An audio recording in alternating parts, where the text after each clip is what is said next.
Hello grade 7, welcome to our last topic and second grading period. Our topic for this week is all about interaction in an ecosystem.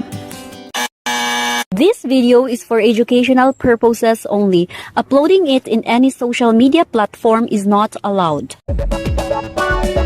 Let us have our lesson objectives first. At the end of the lesson, you should be able to identify and describe the different types of interactions that occur in an ecosystem, and describe the roles of the participating organisms in every type of interactions. In our previous topic, you already know nga ang mga living organisms or living things kabalo sila mo perform sa mga various functions of life. You also learned that food is the source of energy sa mga living organisms, and living organisms know how to obtain paano sila makakuha og food. This time, we are going to know the various different relationships or interactions nga gakahitabo sa mga living things na unsa nila pagkuha sa food para maka-survive. So there are two types of interaction, the intraspecific interaction o interspecific interaction. Pag may moingon ganitag intraspecific interaction, mo ni siya ang interaction nga gakahitabo og species, pareho og lahi. For example, dog and another dog. So mag-interact sila unsaon nila pag obtain sa food nga ilahang kaunon para makasurvive. Next is interspecific. Pag maingon tag interspecific, gakahitabo ni siya sa different kinds of animals or living organisms in an ecosystem. For example, cat and mouse. Unsaon nila pag-interact para makakuha sila og food? Unsa ang ilahang buhaton? Ug unsa ang relationship nga present sa ilaha? So we are going to discuss that later on. So interaction, magdepende siya sa strength, sa kusog, sa kadugayon, ug sa effect nga gakahitabo sa ecosystem. Okay? What is symbiotic relationships? Symbiotic means na duha ka organism nga magdepende sa usag-usa. Kay kung wala ang isa, mamatay ang isa. So dapat uban gyud sila. So there are two types, the proto-cooperation and endosymbiosis. Mayroon tag proto-cooperation, two organisms live closely together for a certain period of time. Mag-ubat sila pero na ay limit nga time. Okay? Walang forever sa kaning proto-cooperation. However, in endosymbiosis, two organisms cannot be separated and completely live together. Bisag unsaon nimo sila, dili gyud sila mabulag. Ug hangtod mamatay sila, mag-uban gyud silang duha. So naay forever sa endosymbiosis. Mutualism. From the word mutual, di ba? Pero may mga kakadungog sa word nga, the feeling is mutual. Diba? In an ecosystem, when we say mutualism, it is an interaction when both participating organisms benefit from their association.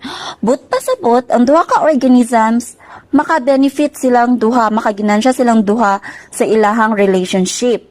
For example, butterfly pollinating flower. Ang saan kakahitabo? Ang butterfly, iyahang i-obtain ang nectar sa flower para mabuhi siya, while the pollens of the flower are being scattered. So, naa sila duha mutual nga relationship. Next is ang deer o ang ox picker. Kana tanawa gani. Ilang ginakuha ang mga kuto sa deer. So, ang deer, maka-benefit siya kay walay musak sa iyang blood sa likod. Ox pecker kay mabusog, maka-benefit kay mao man ilahang food. So na ay mutual na sila both organism is maka-benefit. For example, sa classroom, kung na may assignment, sige taganta kag papel. O makapangayog papel ang isa, dayon ang imong tagag papel hatagan po kag answer. So na may mutual nga relationship. Pareha mo naka-benefit. Next is commensalism. It occurs when one organism benefits from the interaction while the other one does not. and is neither harmed nor affected. So, ang ilang relationship ani, ang duha ka organisms, maka-benefit sa interaction, pero ang isa, dili siya ma-harm, dili po siya affected, pero wala lang sa iyaha.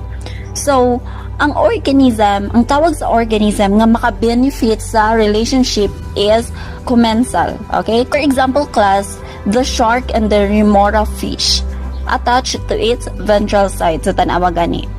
Ang mga remora fish, kaya naman sila sa ventral side sa shark, nakasakay-sakay sila dito, nakakaon pa sila sa mga extra food, mga leftovers sa shark, then, naka-benefit sila, kaya dili na sila maglangoy-langoy, kinakasakay naman sila.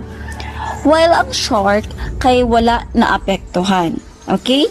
Wala lang sa iya ha. Isa magsakay-sakay na sila, dili siya ma-harm, dili siya masakitan, o dili pa siya maka-benefit. Wala lang.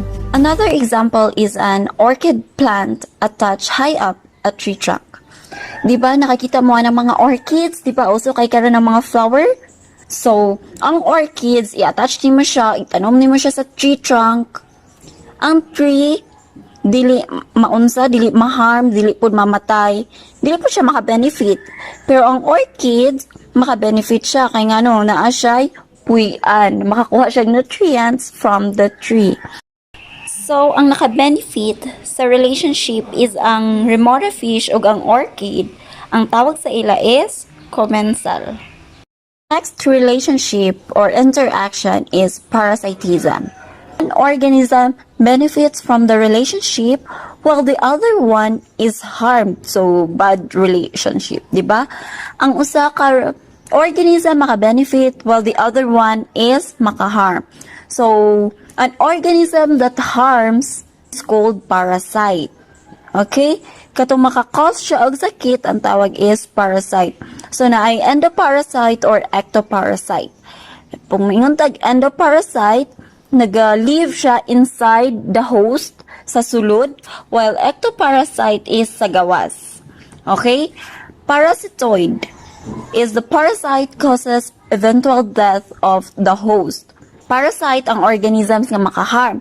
Parasitoid kung maka-cause siya og eventual death. Diretso ka mamatay or hinay-hinay mamatay. Ang tawag ana is parasitoid. Next is host.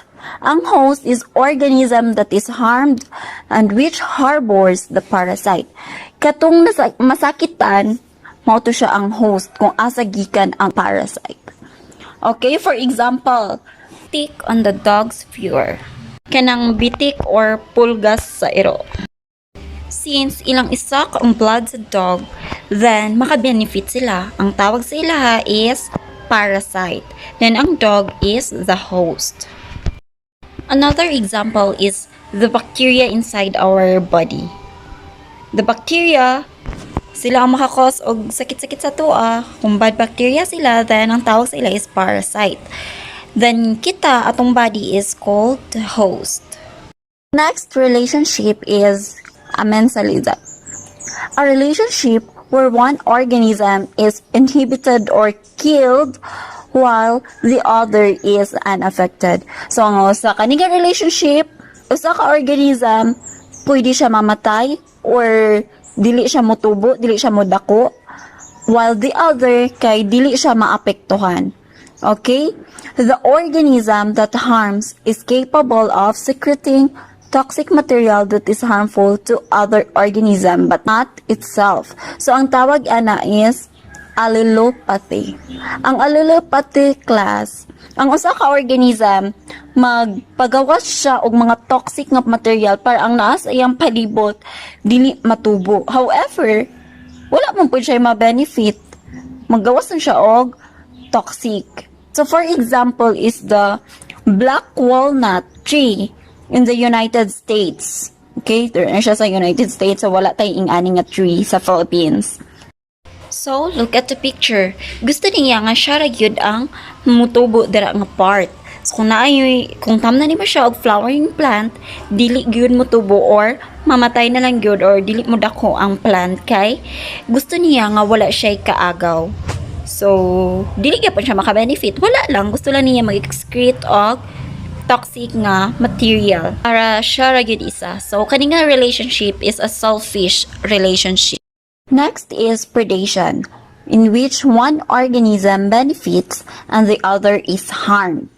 Okay, ang isa makaginansya, makabenefit, while the other is either mamatay or magsakit. Okay?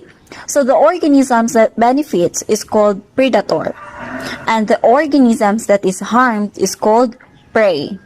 Okay, for example, jaguar eating crocodile. Jaguar, siya ang predator. Ang prey is ang crocodile, tanawa. Ingana ang buhaton sa jaguar. Kay siya man ang predator, so iyang kauno na ang prey. So mamatay ang prey. Ang prey nato is ang crocodile. So tanawa na dugsh, patay. Another example is tiger eating carabao. So our predator is the tiger and carabao is our prey. Next is competition. It is an interaction between species in which the survival of one participating organisms is lowered by the presence of another. So, ay nga niya, mahita ba sa competition, di ba? You know what is competition? Mag-compete, mag-unahan. So, there are two types. The intraspecific competition and interspecific competition. Pag moingon tag intraspecific competition, sa isa ka lahi, sa mga animals, sila ang mag-compete. Isa rin na kalahi. For example, sa seagulls class. Tanawa, ang sa'yo ang nahitabo, mag-compete sila sa food, so mag-unahan sila. So, katong maulahi, katong hina mo kaon, so, magluyag yun siya. O, kung di rin siya makakaon, mamatay siya. So, mano siya ang competition. So, survival of the fittest. Sa inyong balay na abay competition. Next is interspecific competition. Occurs in different species. Okay. For example here, the tiger and the vulture. So, pag makikita og food, ang tiger o ang vulture mag-unahan kung kinsa ang makakuha ato nga food. So, kung hinay ka makaapot, dili ka makakaon. So, kung kinsa tong una nga makakaon, so siya maka-benefit.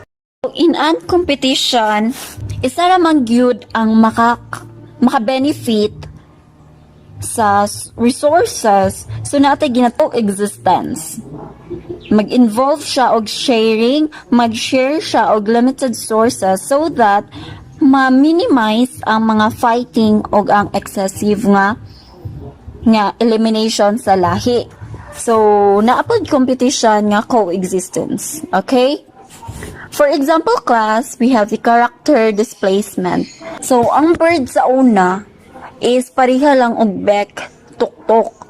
Tungod sa competition, nag-evolve ang mga characters. So, naanay mga dagko nga tuktok, taas, gamay, cute, kanang hait, o pinabawog. So, ingana ang nahitabo para dili sila mag-ilog sa usa ka food. So, naay evolution nga nahitabo. So, maglahi-lahi sila og character para malasan ang competition. Okay? Ingana ang nahitabo. Naapoy, resource partitioning. Ang nahitabo, naa sila'y bahin. So, dapat kani nga part sa 3, mga Cape May warbler lang yun ang mukaon, ana. So, dili mag-ilog ang uban. Kay, sa lahi na siya nga species na nahatag. Next, kani nga part sa black-throated green warbler lang yun ang mukaon. So, sila, na partitioning unsa nabahin-bahin ang ilahang area kung asa sila mukaon. So kani siya nga bird dili gani siya mukaon sa taas kay kani man ang area nga kaunon. Kani pod nga bird diri ra gyud siya nga part kay mao man siya ang iyang area. So nagbahin-bahin sila para malasan ang competition. Okay? So those are the relationship, the interaction in an ecosystem. Kung unsaon sa mga organisms para makasurvive sila. So, naay mga relationship nga maka-harm, napoy maka-benefit, napoy dili ma-affect. I have the summary. In ecological relationship, the mutualism, both organism benefit. Mao na siyang plus ang akong symbol. Sa commensalism, ang usa ka organism maka-benefit, ang other is not affected. Sa parasitism, ang usa ka organism is ma-harm. Unsa tawag atong maka-harm is parasite. Okay? Ang ma-harm is the host. Ang parasite ang maka-benefit. Next is amensalism. The other one, maharm. Ang other organism kay dili maapektuhan. Next is predation. One organism is harmed, then the other one benefit. In competition, the other one is harmed. Siyempre, kay malasan ang ihang food niya makaon, so mapildi siya, maharm siya. The other one will be benefit. In a coexistence, both of them maka-benefit. Activity time. In a short band paper, magbuhat mo og bulletin board. Ibutan ninyo dito ang 3 actual interactions of living things nga inyong ma-observe sa garden or sa community or in an ecosystem. So, pwede niyo picturean or i-drawing. Okay? Then, decoration na ninyo kay Marshall bulletin board. So, unsaon ako paggrado, content, 20 points kung nabilong ba siya sa interaction nga akong gipanghatag. Dapat ang inyong i-drawing or i-picturean aside sa akong gipang example. Dapat wala sa video nga akong gihatag. Okay? Kamo ang magbuhat or unsa ang inyong na-observe sa inyong palibot. So, content, 20 points. Organization, 10 points kung unsa niyo pag-arrange. Creativity, tsada, 10 points. Cleanliness, 10 points. Thank you and God bless and Merry Christmas!